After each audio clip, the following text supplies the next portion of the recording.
பலாங்கொட்டை gravy எப்படி செய்யறது பார்ப்போமா? பலாங்கொட்டைக்கு உப்பு போட்டு வேக வச்சுக்கலாம். இப்போ 2 ஸ்பூன் எண்ணெய் ஊற்றிக்கலாம். பட்டை சோம்பு சேர்த்துக்கலாம்.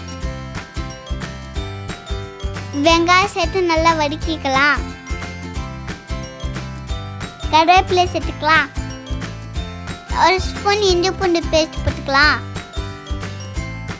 1 தக்காளி போட்டுக்கலாம். 1 ஸ்பூன் மிளகாய் தூள் போட்டுக்கலாம். 1 ஸ்பூன் மல்லித்தூள் போட்டுக்கலாம்.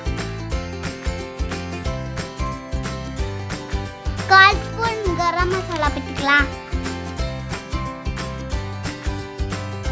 தண்ணி சேர்த்து நல்லா வதக்கிக்கோங்க. வேக வச்ச பலாங்கொட்டையை சேர்த்து நல்லா மிக்ஸ் பண்ணிக்கோங்க.